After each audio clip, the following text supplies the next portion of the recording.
blablabla.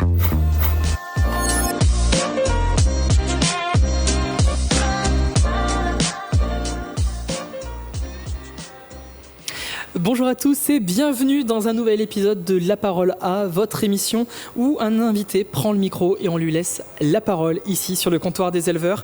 Nouvelle émission enregistrée pendant ce sommet de l'élevage 2025 et aujourd'hui, on est avec Caroline Guinaud. Bonjour Caroline. Bonjour Jonathan. Merci Caroline d'être avec nous. Aujourd'hui, dans quelques instants, on va parler d'une fresque qui te tient à cœur. Mais juste avant, je te présente un petit peu ingénieur agronome, spécialiste environnement élevage et aussi en conseil et gestion en RSE et également shifteuse. Oui. Alors, on va peut-être commencer par là pour reprendre un peu la base des bases. C'est quoi être shifteuse aujourd'hui ? Alors, donc moi je suis shifteuse Auvergne, puisqu'on est en Auvergne, et les shifters sont des bénévoles, il y en a 20 000 en France, qui portent et diffusent les travaux du Shift Project, donc le think tank qui est présidé par Jean-Marc Jancovici. On porte tous les travaux sur la décarbonation de l'économie française, et moi en particulier je porte les travaux sur l'agriculture qui viennent d'être publiés par le Shift Project. Et alors quel que soit le secteur, là on va s'intéresser à l'agriculture, mais c'est vrai que le Shift Project s'intéresse à tous les secteurs. Là récemment ils s'intéressent de près à l'IA, voilà, ils se sont intéressés au secteur de la forêt, de l'industrie, oui, c'est tous les secteurs qui sont passés au crible. Et l'objectif du Shift Project, c'est d'être scientifique, d'être sur des faits et d'énormément consulter les acteurs qui font sur le terrain. Voilà, donc c'est un think tank qui se base beaucoup sur les acteurs, notamment de l'agriculture dans ce qui nous concerne. Et c'était le cas notamment l'année dernière. À ta place, j'avais Anne Godard, il y a un an, quasiment tout pile, qui était venue me parler d'une grande consultation auprès des agriculteurs et qui a permis notamment de faire ce petit rapport qui est juste là. Alors là, c'est la synthèse. Le rapport, il fait 260 pages. C'est ça, exactement. Donc, c'est pas un petit rapport, mais qui permet de voir comment aujourd'hui on peut décarboner ou en tout cas faire mieux dans le monde de l'agriculture. Tout à fait. Décarboner l'agriculture tout en conservant les services rendus par l'agriculture française et notamment l'élevage herbager. Alors concrètement, on va pas refaire tout le rapport, toute la synthèse, mais on y trouve quoi ? C'est quoi peut-être les attentes principales, ou en tout cas ce qui est ressorti de cette consultation ? Alors la consultation, ça a surtout permis de prendre l'avis des agriculteurs sur la transition environnementale et ça a permis de montrer que les agriculteurs français, déjà sont parfaitement conscients du changement climatique, en sont inquiets et sont tout à fait prêts à changer leurs pratiques pour aller vers du plus vertueux à 93%, si et seulement si ils sont correctement rémunérés et qu'ils ont de la visibilité sur leur métier, ce qui est tout à fait normal. La priorité, c'est l'argent.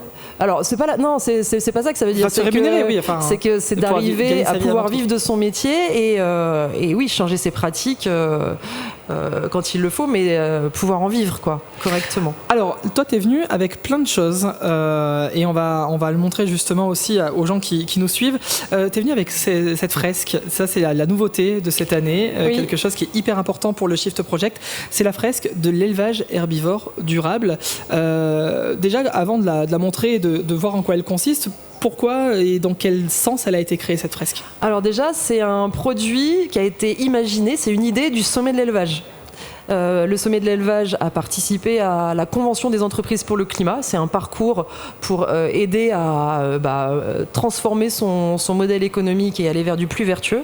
Et le sommet de l'élevage a fait une fresque du climat. Donc ça, c'est un outil qui maintenant est très connu dans toutes les entreprises, qui est un outil qui permet de comprendre le changement climatique. Ils se sont dit, ce serait génial d'avoir un outil comme ça, pédagogique et de dialogue sur ce qu'est l'élevage herbivore et dans toutes ses composantes et comment en faire en sorte qu'il soit plus durable. Voilà, donc de là est née cette idée de fresque et donc le sommet de l'élevage a rassemblé autour de lui plusieurs partenaires, donc les Shifters Auvergne, mais aussi des scientifiques et l'enseignement comme VET AgroSup et l'INRAE au travers du GIS Avenir Élevage. Et donc, comme ça, on s'est réunis, on a travaillé toute l'année dernière pour avoir cette fresque qu'on présente cette année sur le sommet. Alors justement, des fresques, il y en a déjà plein, tu l'as dit, fresques du climat, et dans d'autres secteurs, ça existe déjà. Il y en a plus de 300, je crois, maintenant, des fresques, dans plein de domaines. Et on s'en saisit un peu que maintenant. C'est pas un peu dommage de presque d'en s'en saisir un peu si tard ? En fait, la fresque du climat, elle est née en 2018, je crois, et elle a explosé vraiment en 2020. Et puis ensuite, ça a été décliné. Non, je pense pas que ce soit forcément... C'était le bon moment, puisque le sommet de l'élevage a rencontré aussi des partenaires comme les Shifters d'Auvergne. On avait déjà un stand commun l'an dernier. Je crois que c'est une histoire d'alignement de planète, quoi. Il y avait les bonnes personnes autour de la table qui avaient envie de faire ce projet ensemble, donc go, quoi. Alors on la montre, cette fresque de l'herbivore, l'élevage herbivore durable. Concrètement, qu'est-ce qu'on peut voir dessus? On y retrouve quoi? Alors, elle existe en 2 versions.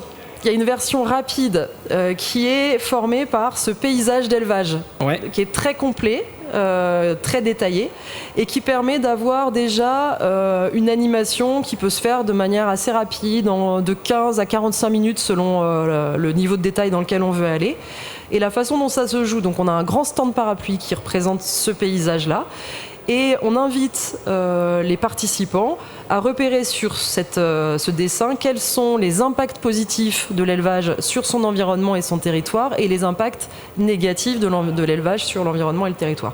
Et l'idée, c'est de montrer que y a des deux, il faut arriver à trouver les bonnes pratiques et aussi les bons modes de consommation, parce que ça concerne aussi le consommateur, pour soutenir les impacts positifs et réduire les impacts négatifs. Donc on le voit sur la fresque, ça va de la ferme entre guillemets jusqu'à la ville. Jusqu'à l'abattoir et la laiterie par exemple. Il y a toutes les étapes.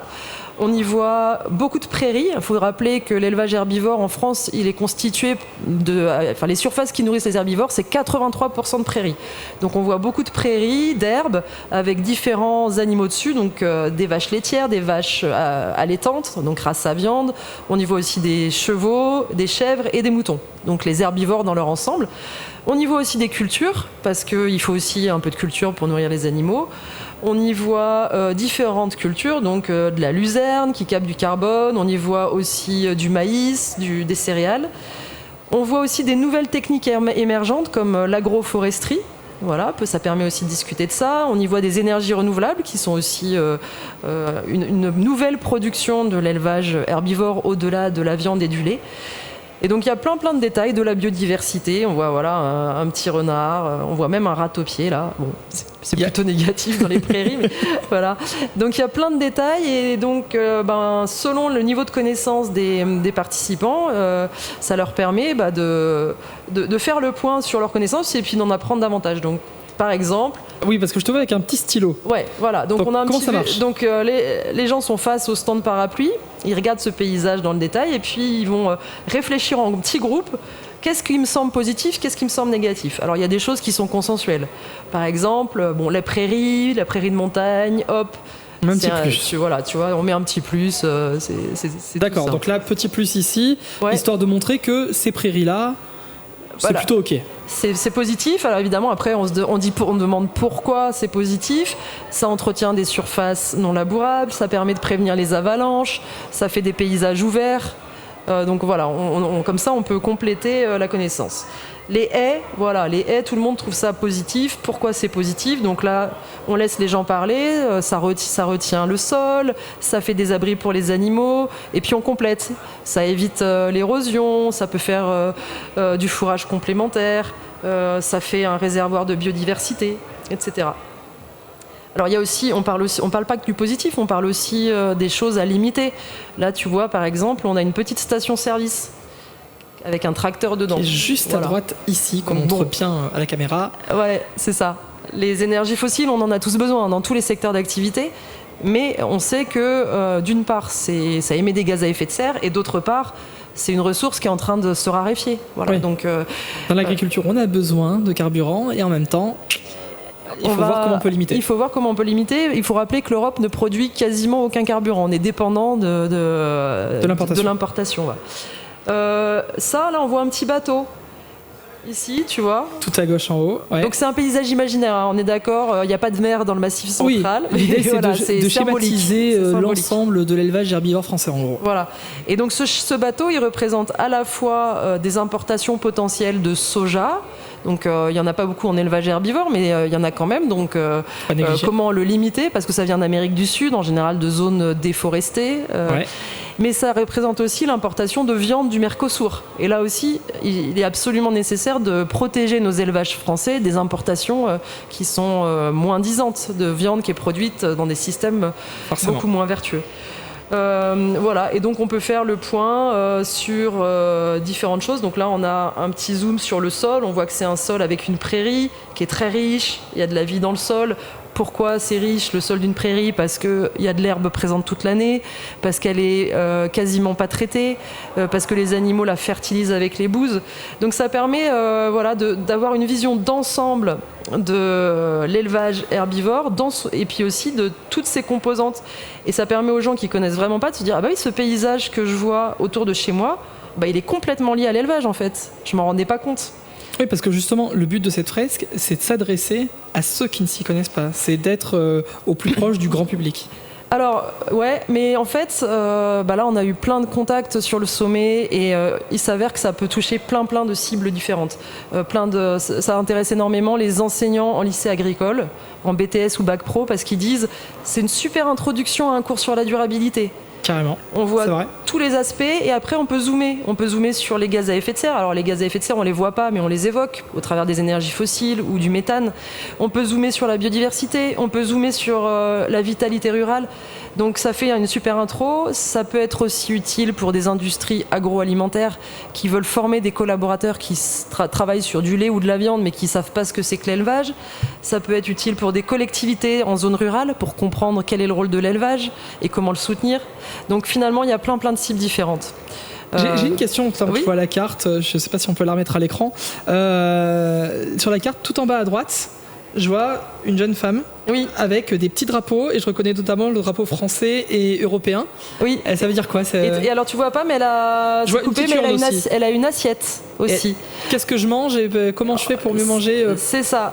Quand je suis consommateur et citoyen, j'ai un rôle finalement. Et là, en fait, quand je mets de la viande dans mon assiette ou des produits laitiers, derrière, il y a tout un paysage qui peut ressembler à ça si je choisis les bons produits, si je choisis de manger français, si je choisis en conscience mes produits.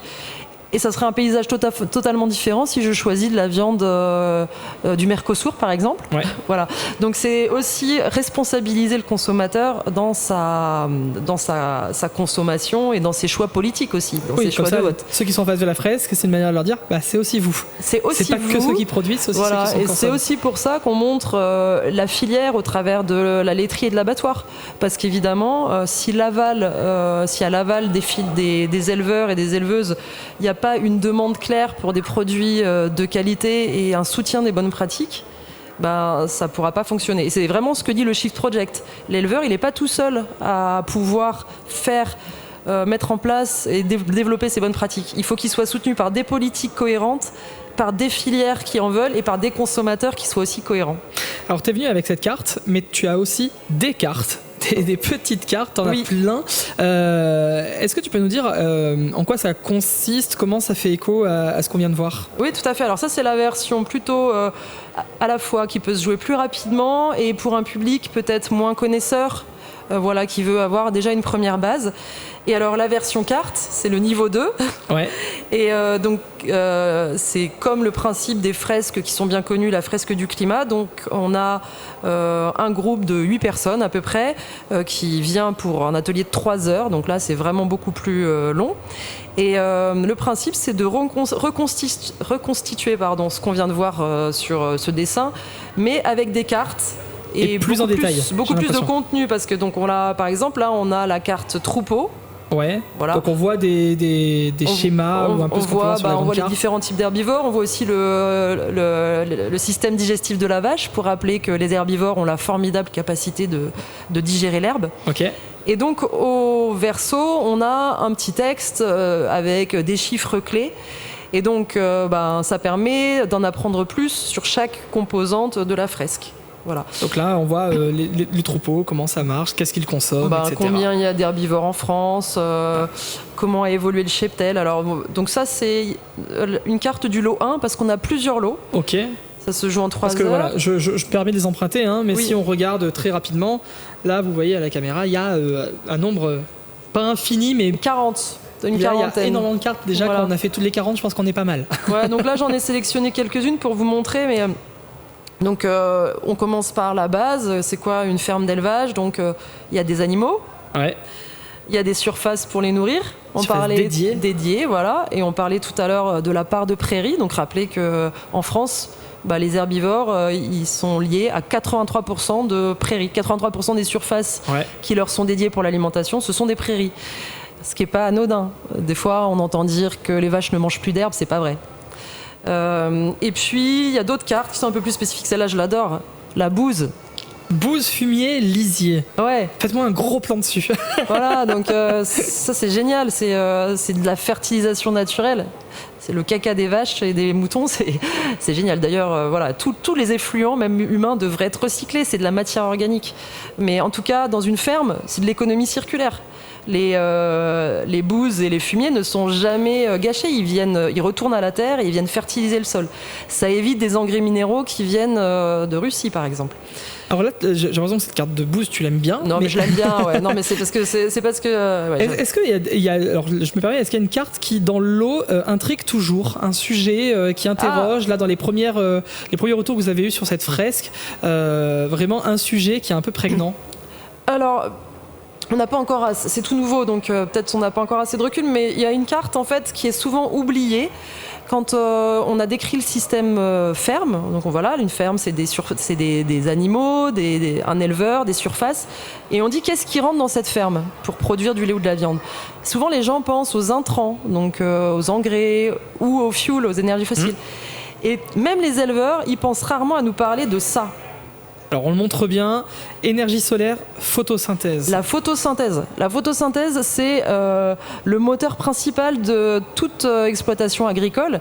C'est l'énergie solaire qui, grâce à la photosynthèse, permet la production de carbone.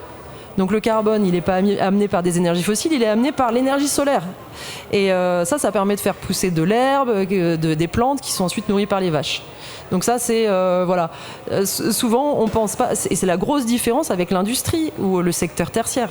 L'agriculture et la forêt, ils se basent sur un processus qui est naturel et puis avec une énergie qui est ultra puissante, le soleil. Voilà. Et alors, dernier type de carte, ou il y en a d'autres? Alors, il y en a d'autres. Évidemment, on ne parle pas que des impacts, on parle aussi de ce qui fâche, ou en tout cas de ce qui a limité. Donc, les énergies fossiles, par exemple. C'est les cartes noires.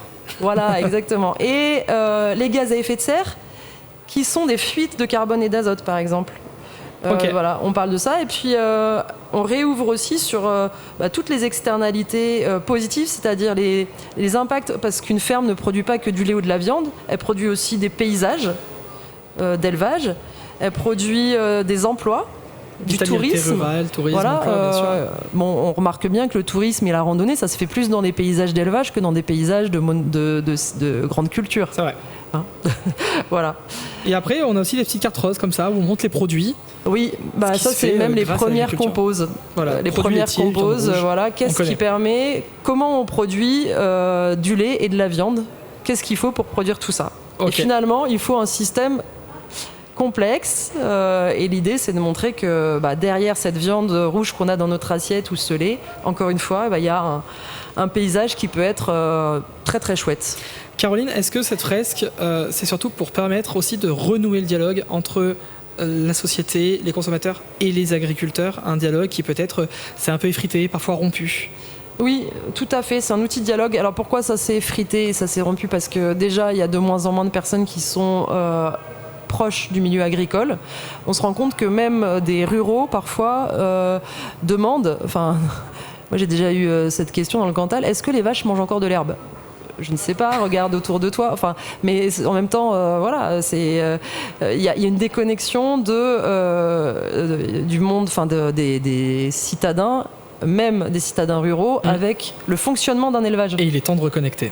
Et c'est important de le reconnecter parce que les gens, ça les intéresse de savoir ce qu'ils ont dans leur assiette et ça leur permet aussi de manger avec plus de sens et plus de conscience. Donc oui, et puis il y a eu aussi des grosses critiques faites sur l'élevage pour les gaz à effet de serre qui sont une réalité. Mais il n'y a pas que ça en fait, il faut voir toute l'image globale. Caroline, il nous reste très peu de temps à faire une carte blanche très rapide. Là, si on devait finir sur un dernier mot, un dernier message concernant tout ce qu'on s'est dit, ça serait quoi ?